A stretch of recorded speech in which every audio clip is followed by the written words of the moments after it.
ପିଲାମାନେ, ଆସ ଆମେ ଗପଟିଏ ଶୁଣିବା। ଗପଟିର ନାଁ ହେଉଛି ମିଠା ଓ ତାର ଯାଦୁ ଜୋତା। କୁନି ଝିଅଟିଏ ଥିଲା, ନାଁ ତାର ମିଠା। ସେ ଭାରି ଭଲ ଝିଅଟିଏ, ସବୁବେଳେ ମନ ଖୁସିରେ ଥାଏ। କେତେବେଳେ କାହା ସହିତ ବି କଳହ କରେ ନାହିଁ। ହେଲେ ସେ ସବୁବେଳେ ଗୋଟିଏ କଥା ଭାବେ, ତାର କେବଳ ଗୋଟିଏ ଇଚ୍ଛା, ସେ କେମିତି ପକ୍ଷୀମାନଙ୍କ ପରି ଆକାଶରେ ଉଡ଼ିପାରନ୍ତା। ଉଡ଼ି ଉଡ଼ି ସେ ଚାରିଆଡ଼େ ବୁଲନ୍ତା, କେତେ ଜାଗା କେତେ ଜିନିଷ ସବୁ ଦେଖନ୍ତା। ସେ ସବୁବେଳେ ଏହା ହିଁ ଭାବୁଥାଏ। ଦିନେ ସେ ଚାଟଶାଳୀରୁ ପାଠପଢ଼ା ସାରି ଘରକୁ ଫେରୁଥିଲା। ଫେରିବା ବେଳେ ବାଟରେ ଦେଖିଲା ଦୁଇଟି ଜୋତା ପଡ଼ିଛି। ସେ ଜୋତାଗୁଡ଼ିକର ଡେଣା ବି ଥିଲା। ମିଠା ସେ ଜୋତା ଦୁଇଟିକୁ ଆଣି ନିଜ ପାଦରେ ପିନ୍ଧି ପକାଇଲା। ଯେତେବେଳେ ସେ ଜୋତା ଦୁଇଟିକୁ ପିନ୍ଧି ସାରିଲା, ସଙ୍ଗେ ସଙ୍ଗେ ସେ ଉଡ଼ିବାରେ ଲାଗିଲା। ପକ୍ଷୀମାନଙ୍କ ପରି ସେ ଆକାଶରେ ଉଡ଼ିଲା। ସେ ଭାରି ଖୁସି ହୋଇଗଲା। ସେଥିପାଇଁ ସେ ଖୁବ୍ ଉଡ଼ିଲା। ଉଡ଼ି ଉଡ଼ି ସେ ପାହାଡ଼, ପଡ଼ିଆ, ନାଳ, ନଦୀ, କେତେ କେତେ ଜାଗା ଓ ଜିନିଷ ସବୁ ଦେଖିଲା। ସେ ଥକିଗଲା ପର୍ଯ୍ୟନ୍ତ ଉଡ଼ିଲା।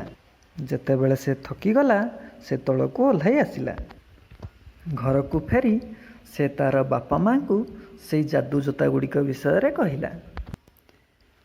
ତା ପରଦିନ ସକାଳେ ସେ ପାଠ ପଢ଼ିବା ପାଇଁ ଚାଟଶାଳୀ ଯିବା ପାଇଁ ବାହାରିଲା। ତାର ସାଙ୍ଗସାଥୀମାନେ ତାକୁ ଉଡ଼ୁଥିବାର ଦେଖି ଆଶ୍ଚର୍ଯ୍ୟ ହୋଇଗଲେ। କିନ୍ତୁ ତାର ଶିକ୍ଷକ ସେହି ଜୋତା ଗୁଡ଼ିକ ଦେଖି ଖୁସି ନଥିଲେ। ସେ ମିଠାର ଏହି କାମକୁ ପସନ୍ଦ କଲେ ନାହିଁ।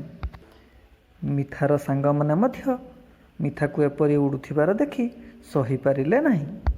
ସେମାନେ ସବୁ ମିଠା ଉପରେ ଅଭିମାନ କରି ତା ସହ କଥାବାର୍ତ୍ତା କରିବା ବନ୍ଦ କରିଦେଲେ। ସେମାନଙ୍କୁ ଖୁସି କରାଇବା ଲାଗି ମିଠା ତାର ଜୋତା ଦୁଇଟି ସେମାନଙ୍କୁ ପିନ୍ଧିବା ପାଇଁ ଦେଲା। ସେ ଭାବିଲା ତାର ସାଙ୍ଗମାନେ ବି ଜୋତା ପିନ୍ଧି ଉଡ଼ିପାରିବେ। ତାପରେ ତା ସାଙ୍ଗମାନେ ଖୁସି ହୋଇଯିବେ। କିନ୍ତୁ ତାର ସାଙ୍ଗମାନେ ସେହି ଦୁଇଟି ଜୋତା ପିନ୍ଧିବା ଲାଗି ନିଜ ନିଜ ଭିତରେ ଝଗଡ଼ା କଲେ। ଟଣାଟଣି କରିବା ଫଳରେ ଜୋତା ଦୁଇଟି ଛୋଟ ଛୋଟ ଖଣ୍ଡ ହୋଇଗଲା। ଜୋତା ଦୁଇଟି ସମ୍ପୂର୍ଣ୍ଣ ନଷ୍ଟ ହୋଇଗଲା। ମିଠା ତାହା ଦେଖି କାନ୍ଦିବାରେ ଲାଗିଲା। ତାର ସାଙ୍ଗସାଥୀମାନେ ତାକୁ ବୁଝାଇଲେ, ନ କାନ୍ଦିବା ପାଇଁ କହିଲେ। ତାପରେ ମିଠା ବୁଝିଗଲା। ଯେଉଁ ଜୋତା ଦୁଇଟି ପାଇଁ ତାର ସାଙ୍ଗସାଥୀମାନେ ତାଠାରୁ ଦୂରେଇ ଯାଉଥିଲେ, ତାର ଶିକ୍ଷକ ତାଙ୍କୁ ଭଲ ପାଉନଥିଲେ, ସେ ସେଇ ଜୋତା ଗୁଡ଼ିକ ବିଷୟରେ ଭୁଲିଗଲା। ଏବେ ମିଠା ବହୁତ ଖୁସି ହେଲା। ସେ ଖୁସିରେ ତା ସାଙ୍ଗସାଥୀମାନଙ୍କ ସହିତ ମିଶି ଖେଳିବା ପାଇଁ ଗଲା।